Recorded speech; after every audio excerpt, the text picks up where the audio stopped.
용감한 토크쇼 직설 시작합니다. 긴 설 연휴를 끝낸 국내 증시로 투자 심리가 쏠리고 있습니다. 올해 들어서 30% 넘게 급등한 코스피 또 다시 사상 최고치를 경신하면서 역대급의 불장을 보이고 있는데요. 자, 그러자 이런 고점 논란 속에서도 코스피의 목표 주가를 다시 올려잡는 증권사들 늘어나고 있습니다. 코스피가 다음 고지라고 할 수 있는 게 6,000포인트겠죠? 이 6,000포인트를 향해서 진격을 할지 지금부터 이야기 나눠보겠습니다. 오늘 함께 해주실 분들 소개해드리겠습니다. 한세구 백만개미 당주 나오셨고요. 또 최석원 전 SK증권 미래전략부문 대표, 또 윤지호 경제평론가 나오셨습니다. 안녕하십니까? 네, 안녕하세요. 안녕하십니까? 용감한 토크쇼 직설은 SBS 비즈 뉴스 앱과 유튜브에서 실시간으로 시청하실 수 있습니다. 자, 코스피가 새해 들어서 새 역사를 쓰고 있습니다. 자, 그러자 증권사들이 코스피의 상단을 다시 높이고 있는데 최근에 제시된 코스피 목표치 하나만 소개해드리면 하나증권에서 7,900포인트까지가 제시가 됐습니다. 네, 계속 올라갑니다. 어디까지 올라갈지 모르겠습니다. 상단이 열려 있는 것 같이 지금 숫자들이 올라가고 있는데 아직 6,000에 도달하지 못했거든요. 코스피 7,900까지 나왔습니다. 네. 가능하다고 보십니까? 저는 이제 그 일반 투자가들 입장에서 보면 네. 지금까지 이제 돌이켜 보면 처음 이 정보가 출범할 때 코스피 5,000 이랬을 때 얼마나 믿었었냐를 한번 생각해 보시면 될 것 같아요. 얼토당토않다라고 보시면 뭐 진가민가 했고 저 자신도 뭐 100% 확신하고 이런 건 없었어요. 정보가 한대니까 오르긴 좀 오르겠구나 이렇게 생각했는데 네.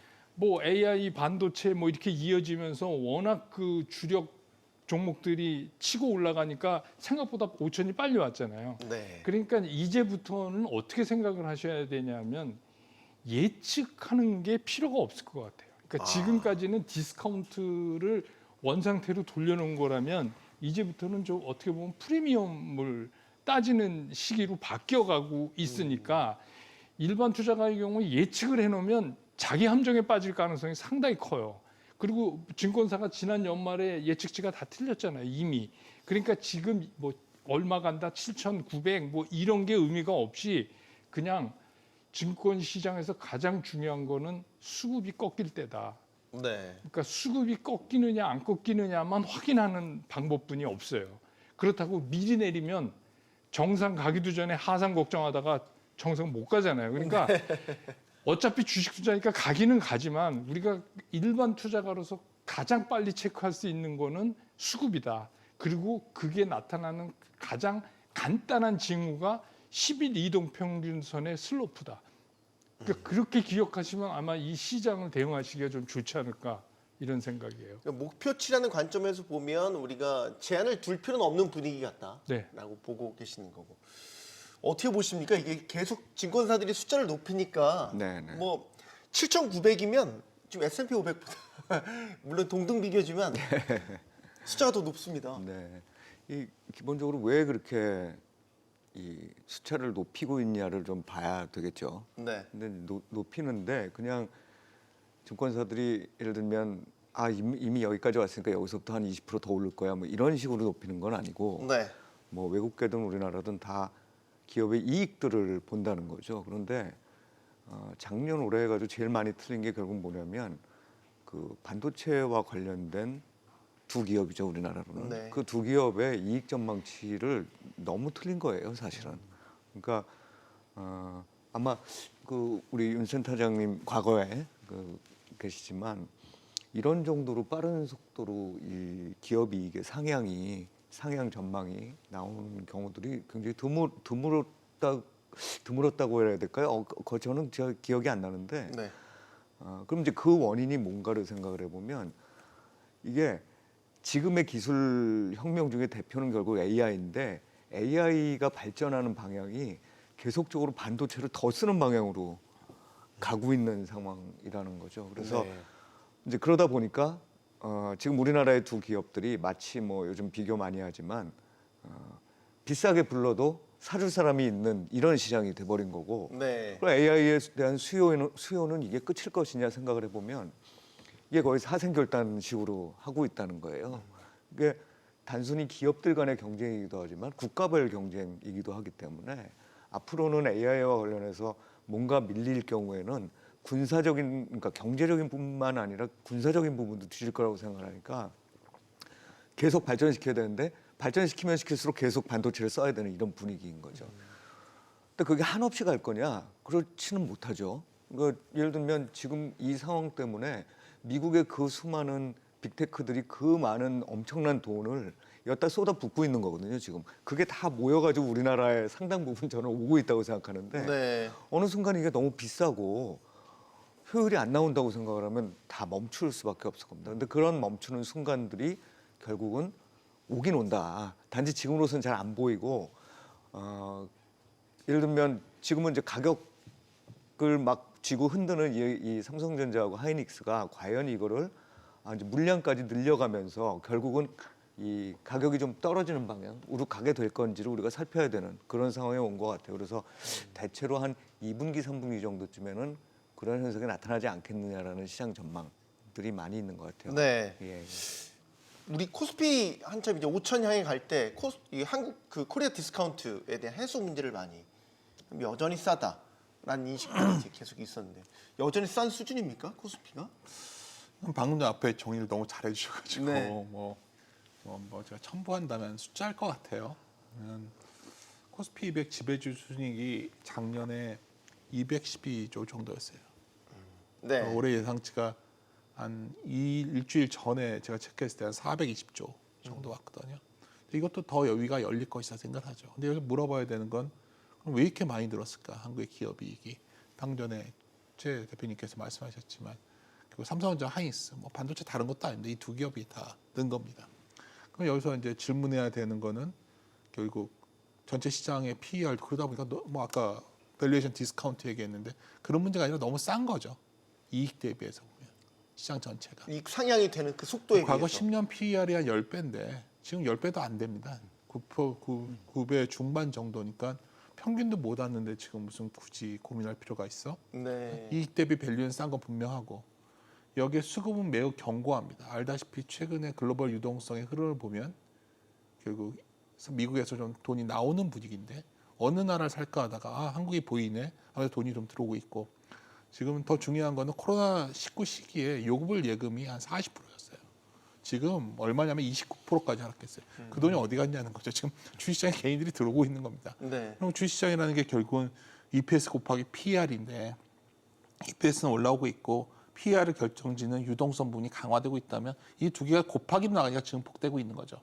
정말 우리 말대로 정말 더할 나위 없이 여기 주춤해야 할 이유는 찾기 어려운 겁니다. 당장 놓고면. 그러니까 밸류는 싸고 수급은 견고하고 정부의 정책도 강력합니다. 그러니까 네. 이 말만 하면 다 뻔히 들으실 얘기예요. 뭐 이 얘기밖에 할 게 더 있을까요? 근데 요즘 질문해야 되는 건 이거죠. 주식시장이라는 게 놀랍게도 인간의 본성이라는 걸 잊고서 살려서는 안 됩니다. 네. 항상 이처럼 지금까지와 다르다고 확신이 드는 순간이 고민을 해야 되는 거예요. 그러니까 좀 장기적으로 우리가 몇 년에 걸쳐 정말 한국이 구조적 성장기에 들어갔다고 해도 네. 단기적으로 가격이 주는 경고도 무시해서는 안 됩니다. 제가 봤을 때는 뭐 모든 이가 덤벼들 때는 피하는 게 낫고요. 조금씩 조심하는 게 낫고 많은 이가 조심할 때는 공격적으로 나서는 게 낫습니다. 그래서 저는 최근에 너무나 여기저기서 주식 이야기를 하고 있다는 거는 뭐 저도 올해 장에 대해서 누구보다 낙관적으로 뭐 모든 사람이 다 말했으니까 저만 말한 건 아니지만 여하튼 지금의 상승세가 무한히 지속될 거라는 생각이 오히려 지금은 좀 고민해야 될 시기가 온 것이 아니겠는가 저는 이렇게 판단하고 있습니다. 네. 저는 이제 뭐 도메스틱 리테일을 주로 하시는 분 입장에서 보면 우리가 주식 투자를 왜 하느냐, 그러니까 돈을 벌어야 되는데 그렇게 돈 벌 수 있는 기회가 많지 않은 기회가 지금이라고 이제 많은 분들이 생각을 하는 거잖아요. 그러면 이런 게 있어요. 언제까지 무한하게 주가가 오를 수 없는 거는 사실이지만 네. 그 마지막 순간에 가까이 가고 싶은 게 이제 일반 투자자들의 생각이에요. 그러니까 항상 시장에는 좀 보수적인 생각과 좀 긍정적인 생각이 부딪히는데 네. 내가 너무 보수적인 생각을 너무 일찍 해버리면 나는 투자 수익이 남보다 낮아질 거라는 공포감이 한쪽에 남아 있는 거예요. 예. 그러니까 저도 간다. 계속 갈 수밖에 없다. 그 삼성전자, SK 하이닉스가 지금 여러 가지 수치 말씀해 주신 것처럼 근데 또 한 가지 한쪽으로 보면 드디어 이제 5년 기준으로 봤을 때 나스닥 상승률을 우리가 넘어섰어요. 네. 그러니까 이 얘기는 무슨 얘기냐면 다소 무리는 느끼는데 나는 좀 더 먹고 싶다 이런 거잖아요. 그러니까 결국은 아까 우리 방송 들어오기 전에 잠깐 말씀하신 것처럼 그 반도체를 계속 파는 사람 위주로 얼마네 이러면서 할 수 있느냐. 그러니까 보수적으로 보는 분들은 하반기부터는 그게 시작될 거다 이렇게 얘기를 하거든요. 네. 결국은 그걸 체크하면서 갈 때까지 가는 수밖에 없지 않느냐. 그렇다고 이게 무한정 오를 수 없기 때문에 지금 내려야 된다. 이럴 수도 없는 입장이다. 그러니까 제 생각은 조심하되 갈 때까지 간다. 근데 갈 때까지 가는 거를 우리가 어떻게 하느냐. 아까도 말씀드렸지만 우리나라 시장은 모멘텀 시장이에요. 밸류에이션 시장이 아니에요. 네. 제가 50년 동안 체크한 건데 이건 모멘텀 시장이에요. 그래서 가장 중요한 게 그 어떤 재료나 분석보다 수급이에요. 수급이 꺾이면 천하 없는 종목도 꺾입니다. 그러니까 그 얘기는 무슨 얘기냐면 우리가 수급을 계속 체크해가는 수밖에 없다. 그러니까 수급은 다 공개돼 있잖아요. 되게 심플해요. 그러니까 일반 투자가 입장에선 그냥 심플한 척도로 접근하는 게 오히려 낫다. 이런 생각이 전 들어요. 아까 이제 저희가 지금 우리 시장을 이끌고 있는 투톱, 삼성전자, SK하이닉스, 뭐 주가 고공행진하죠. 목표 주가도 막 너무 높습니다. 뭐 삼성전자 같은 경우는 뭐 29만 원, SK하이닉스는 뭐 150만 원대 이렇게 제시가 돼 있는 상태입니다. 요 목표가만 보면 아직 가야 할 길은 뭔데요? 그렇죠. 그러네요. 네. 이게 뭐 사실은 말씀드렸다시피 이익 전망으로부터 나오는 거거든요. 그러니까 이익 전망이라는 건 결국 지금 올라가는 그 가격이 어디까지 올라갈 것이며 지금 수요가 어느 정도쯤 받쳐주고 있느냐를 이제 곱하면은 결국은 매출과 이익이 나오는 걸 텐데 그 이익 규모가 지금 봐서는 낙관적인 사람 입장에서 봤을 때 계속해서 올라간다고 보는 겁니다. 이제 그런 입장에서 앞으로 포워드 이익에 대한 밸류를 따져보면 우리는 글로벌 PE 대비해 가지고 이 두 회사의 주가가 너무 싸요. 그러니까 더 올라가야 되고 더 올라가면 지수도 따라서 올라갈 수밖에 없는 구조잖아요. 두 회사의 전체 시가총액이 이 전체 우리 시장에서 차지하는 비중이 너무 높기 때문에 그리고 뭐 그뿐이겠습니까? 만약 그런 회사들이 Q로 뭔가 이루려고 하면 그때는 이제 다시 이 소부장과 같은 이런 데들이 또 주가가 오르는 이런 상황이기 때문에 결국 핵심은 그 AI와 관련돼서 비용 부담을 느껴서 어떤 방식으로 그게 전개될지가 저는 굉장히 중요한 상황이다 우리나라 입장에서. 근데 저는 아직 잘 발견을 못 하겠어요. 그러니까 어떤 거냐면 예전에 우리가 반도체뿐만 아니라 AI 시장에서 제일 크게 충격을 줬던 사건 중에 하나가 그 중국에서 딥시크라는 걸 만들었을 때였습니다. 뭐 그 이외에도 있지만 방식이 달라지는 거죠. 아까 제가 모두에 말씀드렸지만 지금의 발전 방향은 AI라는 거는 무조건 반도체를 그냥 하마처럼 계속해서 먹는 이런 어떤 그 방법으로만 가능하다 이렇게 정리가 돼 있는 거잖아요. 근데 그게 아니라 다른 방식들을 찾겠죠. 예를 들면 조금 덜 쓰더라도 비슷한 성능을 낼 수 있다거나 네. 또는 좀 싼 거를 쓰더라도 또 유사한 성능을 낼 수 있다거나 그런 이제 기술의 발전이 어느 쪽에서 올 거냐도 굉장히 중요한데 분명히 지금 그 가격에 대한 부담을 갖고 있는 빅테크들이 시작을 하고 있을 거라고 봅니다. 그러니까 뭔가 다른 방식은 없을까? 무조건 데이터 센터 엄청 지어가지고 거기서 그냥 컴퓨팅만 많이 하는 걸로 다 가는 게 아니라 뭔가 다른 방법이 있지 않을까? 네. 지금으로서는 뭐 얘기를 안 하고 있지만 그래서 예. 이제 그런 게 어떤 트리거가 될 수 있고 제가 보기에 이거는 저희 지금 모르잖아요. 그런데 빨리 올 수도 있는 거죠. 그러니까 사실은 반도체 회사들 입장에서도 지금 상황에서 무작정 가격만 계속 올리는 이런 배짱을 튀길 수는 없을 거다. 그게 이제 결국은 한 2분기나 3분기쯤 되면은 결국은 이제 물량을 늘려가면서 적절한 균형을 잡으려고 노력하는 현상이 나타나지 않겠냐. 근데 그러면 바로 주가는 좀 반영을 하기 시작하지 않을까 네. 생각을 합니다. 그래서 일단 1분기까지 변동성도 크고 지금 포모 말씀하셨는데 포모하고 피크아웃에 대한 공포가 다 막 혼란돼 있어요. 혼재돼 네. 있으니까 변동성이 클 수밖에 없어요. 그런데 그럼에도 불구하고 시장은 그 기대 아직 발견 못했기 때문에 대안을 그렇기 때문에 가겠지만 이제 1분기가 지나고 난 다음에는 좀 그런 말씀드렸던 리스크들을 좀 네. 살펴봐야 될 필요가 있을 거다 알겠습니다. 생각을 합니다. 저희가 이제 말을 하는 그 와중에 P와 Q를 자꾸 얘기를 합니다. 그래서 반도체의 P라고 하면 이제 뭐 가격, 프라이스, Q는 이제 생산량을 뜻하는 거겠죠. 지금까지는 이제 P가 주도했던 가격이 계속 올라가니까 그게 이익을 높였던 원인인데 이제 Q의 관점에서 본다면 지금 상황은 어떻습니까? 뭐 앞에서 정리 다 해주시고 갑자기 본질적인 질문을 해주시니까 그 시장에서 고민하는 건 핵심은 Q죠. 그러니까 어떤 의미에서 Q입니까? 방금 전에 말씀하셨지만 우리가 대동강 물장수도 아니고 무한정하게 물건을 비싸게 팔 수는 없는 거예요. 현재 그 삼성전자 잘 생각해 보시면 작년도 9월달에 영업수익 컨센서스가 47조였습니다. 12월에 굉장히 장을 좋게 말하면서 제가 100조 나오면 어떨까요? 상상해 봅시다. 뭐 이런 말 방송에서 하고 했던 기억이 나네요. 근데 네. 현재 컨센서스 167조고 저게 반영된 거는 거의 190조까지도 좀 나올 수 있다는 얘기가 나옵니다. 그러니까 그러면 이 정도 이익은 왜 나왔을까요? 결국 우리가 물건을 비싸게 팔라서 마진을 많이 남겨야 나오는 겁니다. 네. 그러면 현재 반도체 메모리 같은 경우에 마진율이 80%를 넘어갔습니다. 방금 전에 최 대표님께서 말씀하셨지만 그 마진을 과연 누가 용인할 수 있을까요? 이건 근데 이게 나쁜 건 아니에요. 장기적으로 만약 우리가 마진을 한 50에서 60%만 유지해도 이건 어마어마한 큰 변화입니다. 근데 당장의 기대감은 이 정도의 마진을 확보하고 있다는 거에 기대죠. 또 하나 여기서 추가된 게 저 그림에도 있지만 낸드가 올해는 엄청나게 마진이 올라올 거야. 이 기대가 지금 덧붙여진 거예요. 네.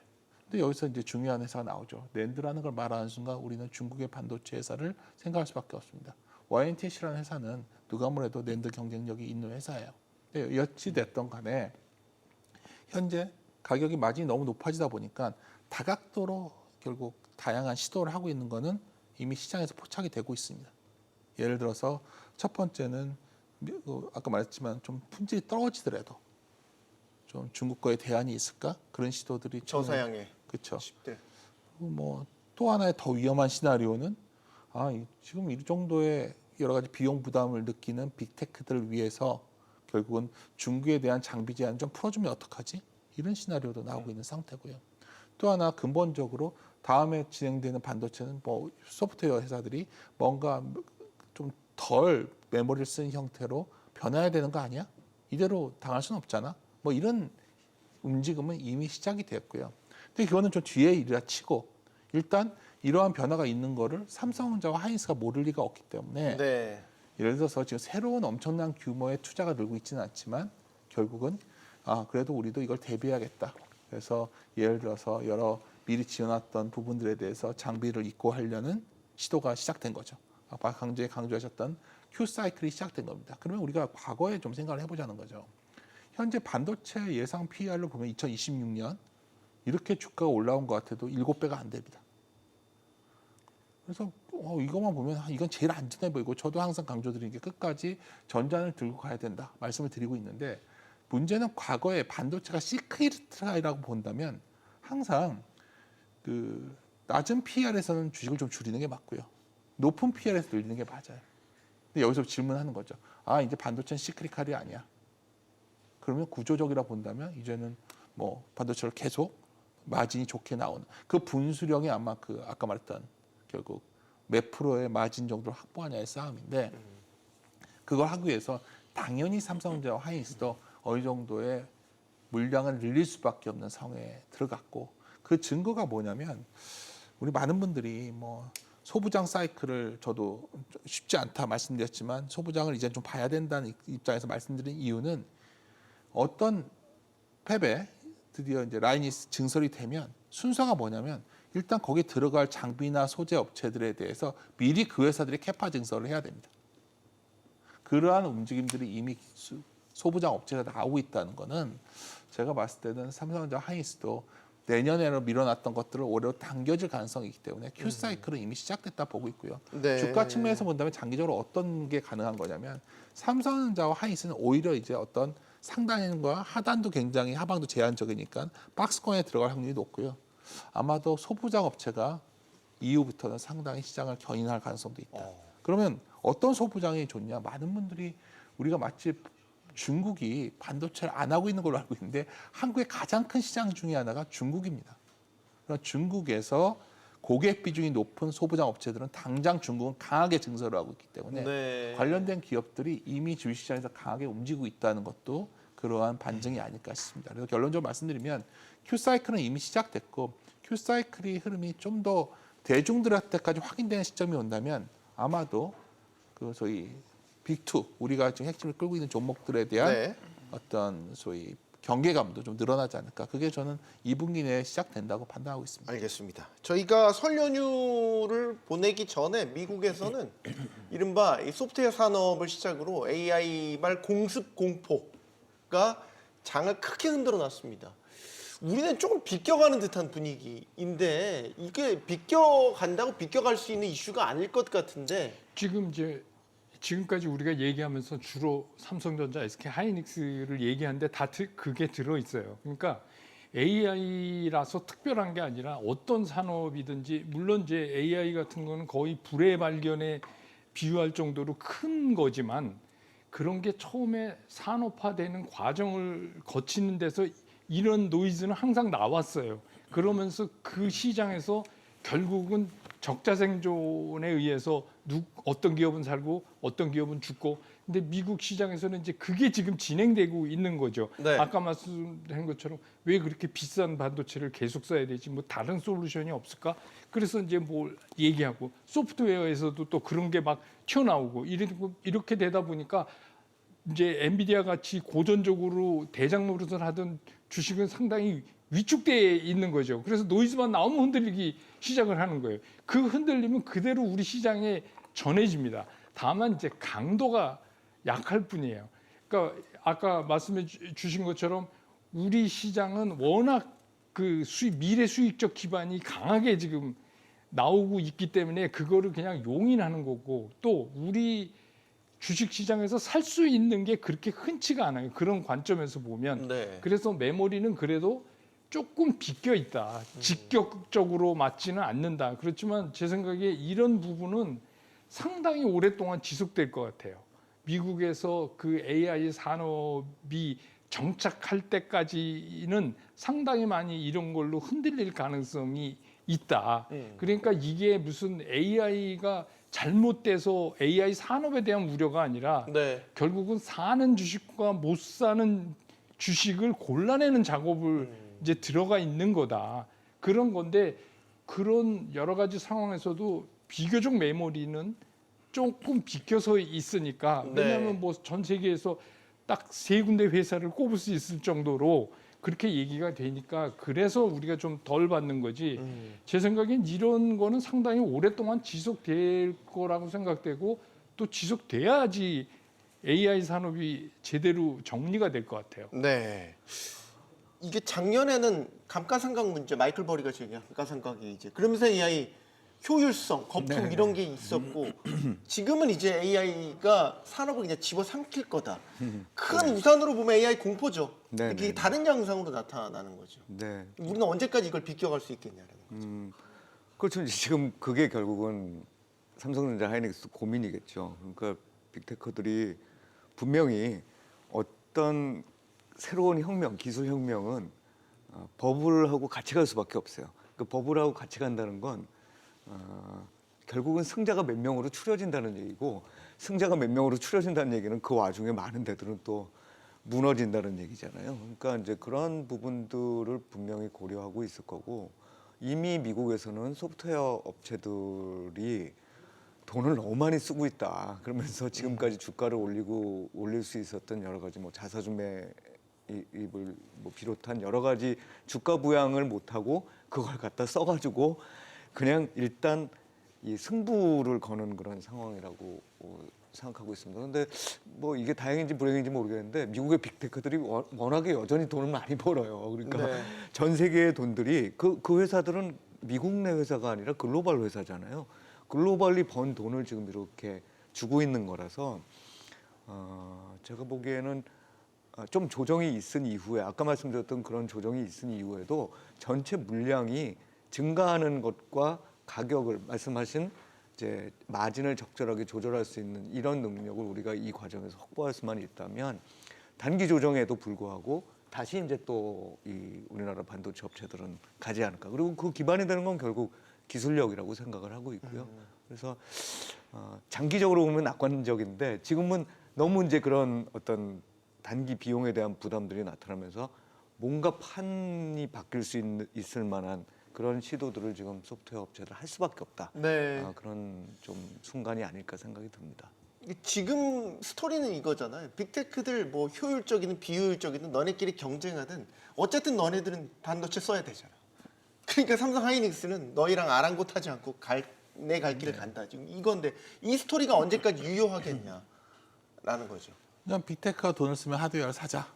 근광 개발되면 거기서 청바지 팔린다. 청바지는 난 계속 판다. 이걸 곡괭이 계속 처음에는 판다. 굉장히 신선한 아이디어였는데 이제 다 알고 있는 게 된 거죠. 네. 그래서 중요한 거는 결국 돈이 얼마나 있냐의 문제가 될 것 같아요.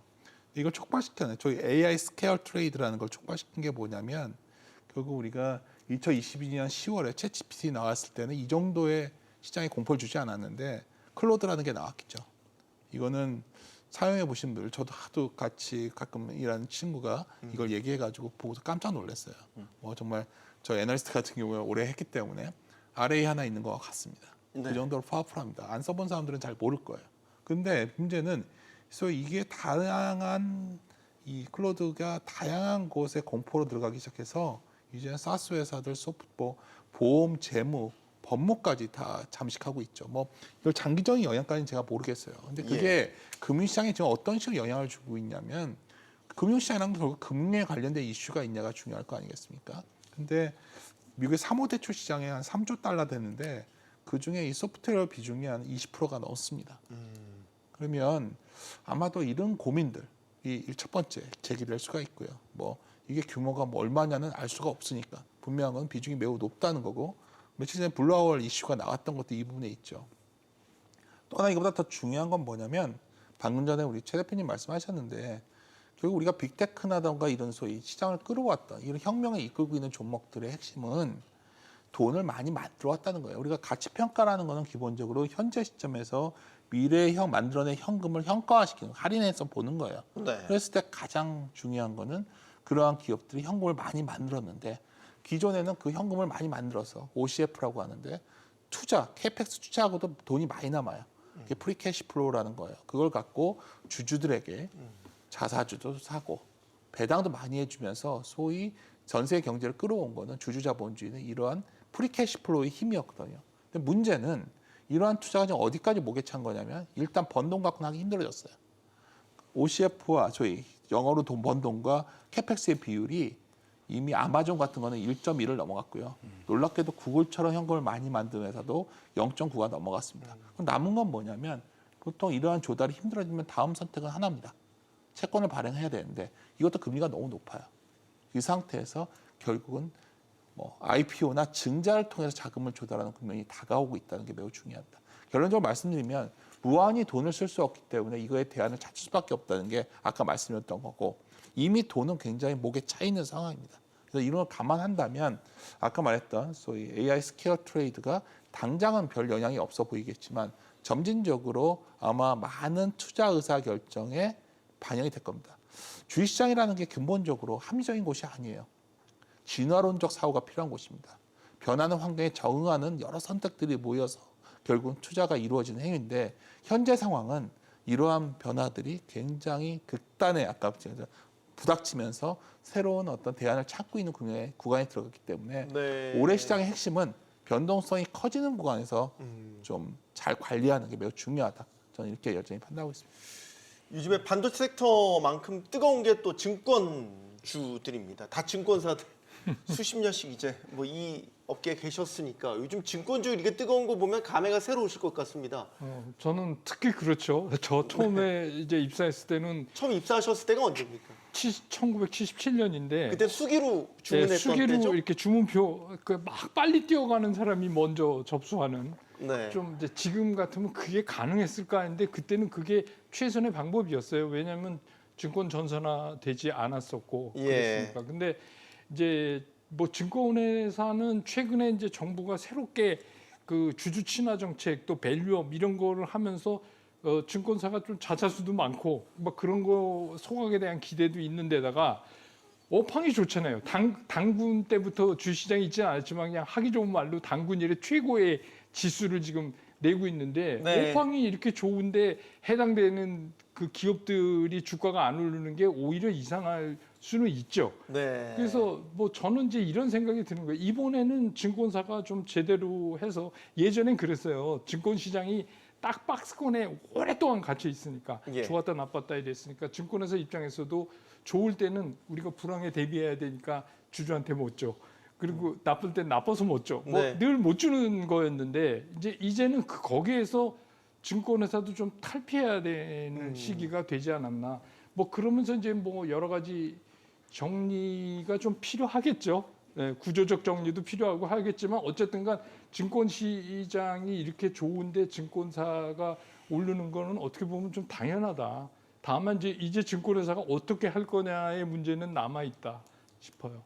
증권주들이 이렇게 갑자기 뜨거워진 건 여러 가지 실적도 많이 좋아질 걸로 기대가 네네. 크지만 상법 개정 같은 네네. 정책적 수혜도 같이 받는다. 네. 복합적인 요인인 거잖아요. 예, 하여튼 여러 가지 이유로 증권사들이 자사주를 많이 보유하고 있었는데 이제 그게 소각돼야 된다고 생각하니까 주수가 줄어든다고 이제 보는 거죠. 그렇게 그렇죠. 되면 당연히 주당 순이익이라는 건 늘어날 수밖에 없는데 순이익도 늘어나니까 이 한 주의 가격이 많이 올라갈 수밖에 없는 이제 이런 가속도가 상황으로 간 겁니다. 근데 이제 여기서 또 하나는 제가 보기에 그 동안에 사실 부동산 관련된 부담이나 부실들이 많았었거든요. 이게 몇 년간에 걸쳐가지고 조금씩 이제 좀 정리가 된 부분이 있어요. 그래서 네.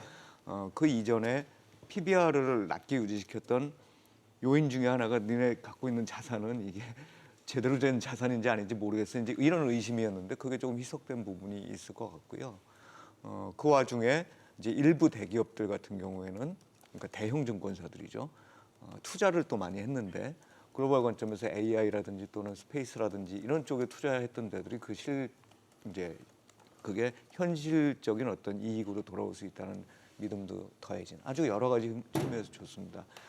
근데 보시면 원래는 그렇게 되면 대형사는 좋고 중소형사는 별로 안 좋아야 되거든요. 네. 예, 그런데 다 좋잖아요 지금. 제가 보기에는 네. 어떤 기대가 또 형성되고 있냐면 증권업이라는 게 이렇게 화랑이 되고 주식이라는 게 일종의 이제 에코티 컬처, 주식 문화라는 게 형성되기 시작하면 제가 보기에는 그러니까 상황이 지금 안 좋은 소형 증권사들끼리 합종연행하거나 또는 합병하거나 이런 이슈들이 발생할 수 있어요. 네. 그러다 보니까 그때 프리미엄을 주고 뭔가 가격에 이게 반영돼서 팔릴 거라는 생각들을 지금 많이들 또 하시는 것 같습니다. 그래서 제가 보기에는 증권사에 대해서는 아마도 그런 기대들이 생각보다는 개인 투자자들 사이에서 좀 길게 이어질 가능성도 있다 이런 생각이 네. 듭니다. 증권사 직원분들도 올해 성과가 꽤 많이 받으시겠네요. 지금 안 다녀서 잘 모르겠어요. 지금은 안 달았어. 근데 산정이 되잖아요. PS, 뭐 반도체, 뭐 하이닉스 많이 받았다는 그 PS, PI 개념도 다 있잖아요. 당연히 증권 회사들은 그런 개념이 그 규정이 잘 되어 있죠. 역사적 강세장 아닙니까? 네. 그러면 당연히 그런 수혜들을 다 같이 누리시겠네요. 물론 이건 여담이긴 한데 그만큼 증권주가 지금 시장에 관심을 받고 있어서 여담으로 드리는 증권, 은행주 둘 다 출발점은 결국 주주 가치죠. 우리가 과거와 달라진 현재 한국 증시를 이끄는 가장 큰 동력 중에 하나는 결국 상법 개정을 법으로서 주주 가치를 방어해 주려는, 보호해 주려는 노력이 시작된 거고요.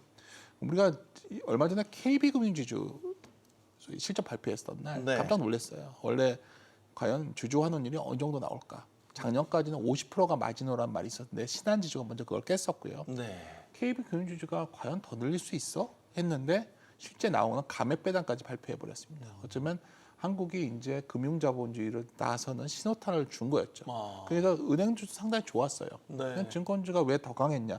그거는 그 은행주 같은 경우에 증권주도 말씀드렸던 자사주 소위 소각이라는 3차 상법 개정의 내용도 있지만 아까도 강조했지만 정부가 너무나 강력하게 주식시장으로의 머니 부분을 강조하고 있기 때문에 은행에서 증시로 돈이 갈 것이다. 예를 들어서 아까 강조했지만 사실 요금을 예금 비중이 매우 의미 있는데 자금 이동을 볼 때 뭐 다른 데이터보다는 게 중요해요. 근데 우리가 대개 한 40% 정도 봤던 건데 이미 30%가 깨져 있다는 걸 확인한 상황입니다. 그러면 여기서 놀라운 건 시총이에요. 우리가 얼마 전에 저희 증권주의 대표적으로 먼저 선도했던 미래에셋증권이 의료금융지주 시총을 넘어서 더 전진했습니다. 네. 소위 4대 금융지주와 증권사 시총의 굉장히 갭이 급격히 축소되고 있다는 것은 장기적으로 우리 시장의 금융시장의 구조가 바뀌고 있다는 신호이긴 한데 여하튼 최 대표님이 먼저 지적하신 것처럼 대형사에 관한 거예요. 사실 이거는 본질적으로. 그런데 최근에 며칠 동안의 증권주 흐름은 사실 그것이 아닌 약간 포모적인 상황이 아닐까. 증권사가 거래대금 넣는다고 돈을 버는 건 굉장히 제한적 메리트로 돈을 버는 거. 네. 그건 완전히 오래된 소위 모델이죠.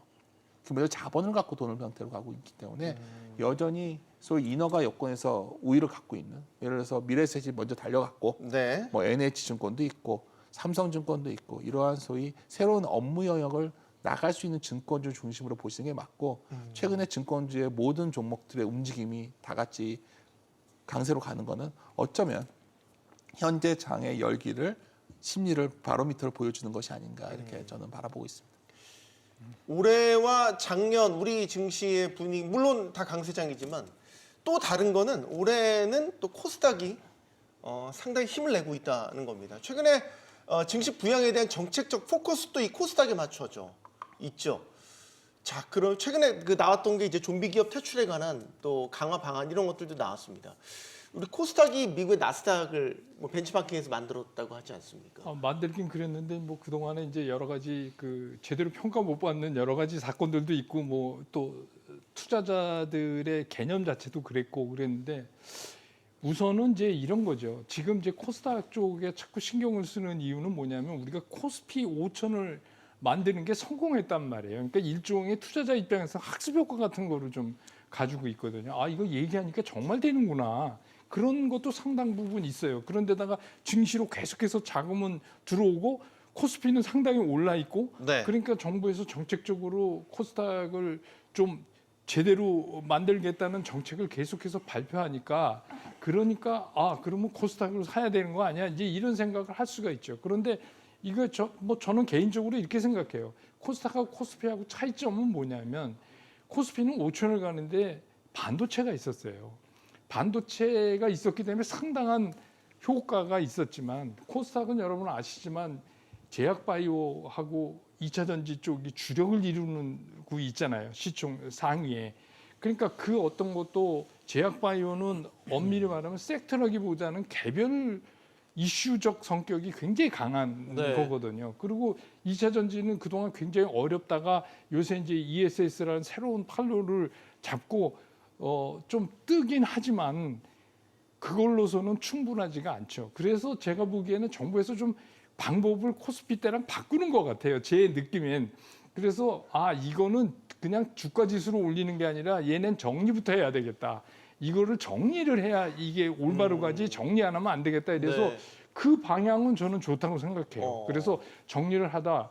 그래서 뭐 1년 반일 것 1년 안에 빨리빨리 얘네 퇴출시키고 근데 저는 뭐 퇴출 더 많이 해도 괜찮을 것 같아요. 그러니까 그래요? 그래야 코스닥에 대한 신뢰가 확보가 되고 신뢰가 확보가 돼야 자금이 들어올 거 아닙니까? 그러니까 그동안에 뭐 우리가 뭐 펄, 쉘 이러면서 쉘 사서 펄 넣어서 뛰었다가 도망가고 뭐 전부 이제 그런 것들이 코스닥에서 일어났잖아요. 네. 그러니까 그런 거 없이 제대로 된 정비를 먼저 손댄 거는 잘 된 거다. 다만 한 가지 우리가 알고 있는 것처럼 코스피 5천을 보낼 때처럼 그렇게 빠르지는 않을 거다. 그렇기 때문에 시간은 좀 더 걸릴 거다. 이런 생각이 들어요.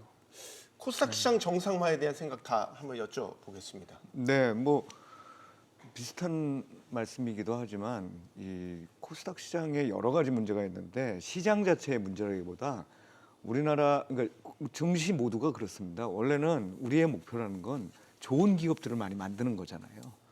그래서 코스닥 시장이든 뭐 코스피든 좋은 기업들이 자꾸 성장할 수 있게 자연스럽게 이 자금을 좋은 데들은 자금을 잘 가져갈 수 있도록 그렇게 만드는 건데 과거에 이제 정책들이라는 게 기본적으로 그냥 돈을 갖다가 푸는 거잖아요. 죄송합니다. 그러다 보니까 어떤 문제가 발생했냐면 나는 기술이 없는데 일단 돈 받아보고서는 그 다음에 뭔가 해보자 이런 데들이 많이 있었다는 거예요. 네. 그 얘기인즉슨 제대로 된 기업들이 상장돼서 뭔가를 할 수 있는 이런 게 철저하게 평가되는 어떤 기준점들이 없었다는 겁니다. 그거는 결국 그런 회사들은 제대로 성장하지 못하고 성장하지 못하니까 당연히 돈을 못 벌고 돈을 못 버니까 이 코스닥의 PER은 굉장히 높게 나타나고 뭐 이런 식의 형상들이 이제 돈만 들어갔으니까 나타나는데 그런 의미에서 보면은 진짜 좋은 기업들이 들어가도록 만들어야죠. 그래서 그 시장이 적절하게 모험자분들의 완전 모험자본도 아니지만 적절하게 좋은 기업들로 흘러들어와서 이 자금 조달에 기업 입장에서 보면 자금 조달에 도움이 될 수 있도록 하는 시장을 만들어서 간 게 결국은 나스닥인 거거든요. 네. 그럼 거기서 나올 이유도 없어요. 근데 우리나라 같은 경우는 이제 막 코스닥이 막 그런 상황이 되면 좀 커지면은 코스피로 이전하겠다 막 이런단 그렇죠. 말이죠. 네. 그러니까 그 시장 자체를 좋은 기업들이 올 수 있게 만드는 그러려면은 돈 넣는 것도 중요하지만 돈 넣기 전에 제대로 된 기업들만 돈이 들어가도록 만드는 시스템을 만든다. 이거는 제가 보기엔 아주 합리적인 생각이고 왜 이런 생각을 지금에서야 하는지에 대한 그런 좀 만시지탄도 있는 거죠. 네. 개인 투자자들이 이제 올해 들어서 코스닥 관리 ETF, 예를 들면 코스닥 150 ETF 많이 투자한다는 이제 이야기가 들리고 있잖아요. 그만큼 이제 올해는 코스닥이 해가 될 것이다라는 기대감이 시장 내에 꽤 큰 것 같단 말이죠. 코스닥 지수는 많이 안 오른 것처럼 보이지만 시가총액은 한 5배 오른 겁니다. 그러니까 언제 그렇게 많이 올랐습니까? 계속 주식수가 늘어나니까 올라가는 거죠. 우리가 이런 소위 성장 시장에 1,900 종목에 가깝게 이렇게 기업 수가 많은 나라가 없습니다. 네. 일단 아까 계속 공통적으로 말씀하신 것처럼 결국 주식수를 줄여야 됩니다. 그래야 지수가 올라갈 수 있는 겁니다. 그러니까 지수가 뭐 3,000포인트 돈을 넣기 전에 퇴출을 어느 정도 하냐가 관건이 될 것 같고요. 아까 저기 그림이 그려져 있는데 좀비 기업이 범위가 어느 정도가 중요한데 뭐 몇백 종목이 되지 않을까 싶어요. 왜냐하면 상장 여건에 해당되지 않는 기업들이 꽤 많으니까 그 정도 된다면 아마 시장의 재평가가 진행될 것이고 만약 그런 게 기업의 어떤 선별이 되지 않은 상태에서 소위 정부의 돈이 들어가면 상당히 개선되기가 힘들겠죠. 자금이 좀 좋은 기업이 원래 코스닥의 목적이 뭐죠? 당장 돈은 크게 벌지 않더라도 네. 결국 이 정부나 이런 들어간 소위 모험 자본이 들어가서 새로운 가치를 창출할 수 있는 기업이 탄생할 수 있는데 현재 상황은 그렇지 않은 기업이 너무 많기 때문에 일단 지수상으로 코스닥 지수가 크게 올라간다? 저는 사실 그건 동의하기 힘들고요. 오히려 코스닥 활동이 있으면 여전히 코스피가 낫죠. 주식 투자하는 이유는 결국 우리가 별로 복잡하게 생각할 필요가 없습니다. 내가 들어간 돈에 비해서 나중에 그 돈이 늘어나는 기업, 돈이 더 버는 기업에 투자하는 게 맞는 건데 코스닥 전체 지수를 놓고 보면 여전히 비싸다가 하는 이유는 그렇지 않은 기업이 너무 많기 때문입니다. 네. 그래서 아까 처음에 말씀드렸지만 지수는 안 오른 것처럼 보이지만 시총은 5배가 올라 있는 게 현재 상황이라는 게 이것에 제가 드리고 싶은 말씀의 핵심 요지입니다. 그럼 요즘에 시장에 많이 회자되는 용어가 3,000스닥인데 예. 갈 길이 멀군요. 아니 그거는 뭐 이제 5,000피 때문에 이제 생긴 거죠. 그렇죠, 뭐 생긴 거죠. 그러니까 5,000피 갔으니 이제 3,000스닥도 사실은 가자. 지금 공통적으로 저희가 얘기하고 있지만 그런 학습 효과가 사실 무서운 거예요, 투자에서. 그래서 저도 얘기하지만 코스닥은 좀 시간이 걸려야 되는 거 아니냐, 또 그렇게 정리돼야 그게 맞다 하는 생각이 든 거죠. 자, 지금이 한국 증시 역사상 가장 뜨거운 강세장으로 기록될 수 있습니다. 분명한 건 지금의 강세장이 역사의 한 페이지로만 남을 게 아니라 우리 증시의 기초 체력을 견고히 다지는 계기가 돼야 한다는 겁니다. 반도체 슈퍼사이클이 끝나도 버티고 올라갈 수 있는 펀더멘탈 말이죠. 토론 마치겠습니다. 여기는 모든 경제가 모이는 SBS 비즈입니다. 시청해주신 여러분 고맙습니다.